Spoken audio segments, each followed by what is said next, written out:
प्यारे दोस्तों, यह डिक्टेशन 400 शब्द की 80 शब्द प्रति मिनट की गति से बोली जाएगी। रेडी स्टार्ट करते ही डिक्टेशन शुरू हो जाएगी।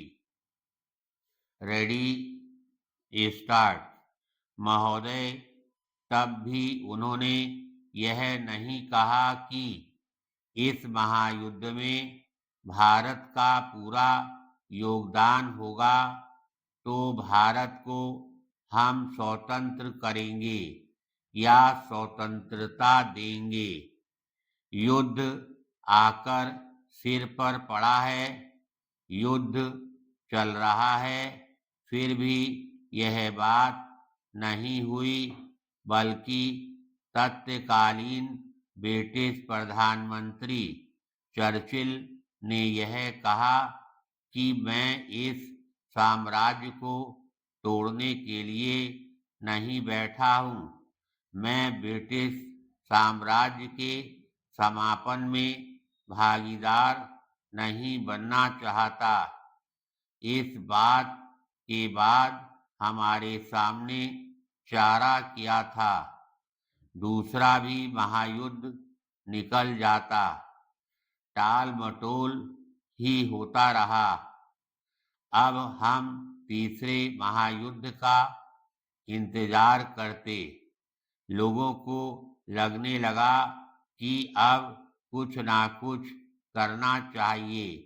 उनका व्यवहार बदल गया, उनकी भावना बदल गई। अब ब्रिटिश सरकार पर विश्वास करने का कोई अर्थ नहीं है। इस नतीजे पर सभी लोग पहुंचे। यह पृष्ठभूमि थी सन 42 के भारत छोड़ो आंदोलन की।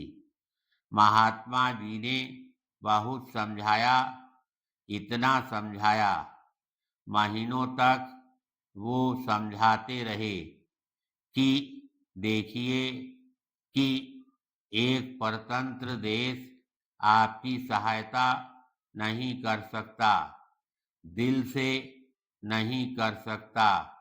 भले ही आप इसको ले जाएं, लेकिन परतंत्र देश से आप यह अपेक्षा नहीं कर सकते कि जिन मूल्यों के लिए आप कहते हैं कि लड़ रहे हैं, उन मूल्यों को आगे बढ़ाने में योगदान भारत का आपको नहीं मिल सकता। पैराग्राफ। जो आपका दावा है, उसी दावे को निभाने के लिए आपको यह चाहिए कि तत्काल भारत को स्वतंत्रता दें। घोषणा कीजिए कि यहाँ आपकी सेना नहीं रह सकती, वह सब हम कर लेंगे। जो भी सुविधा होगी, जैसा कुछ होगा, हम कर लेंगे।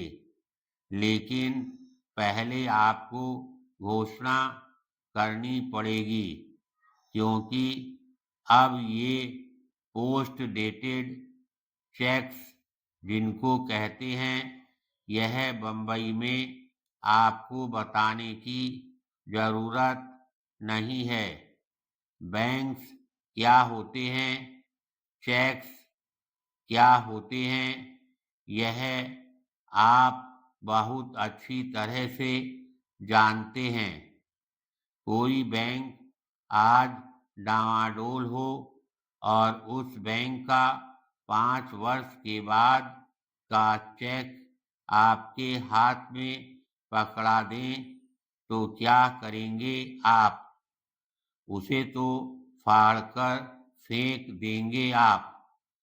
तो ऐसे वायदे नहीं चलेंगे।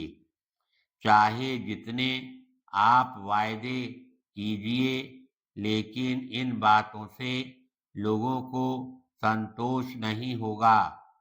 इसलिए तत्काल आपको ये हमारी बात, वह हमारी मांग माननी होगी, ये गांधी जी ने कहा।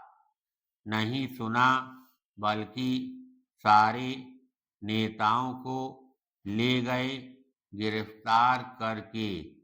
धन्यवाद।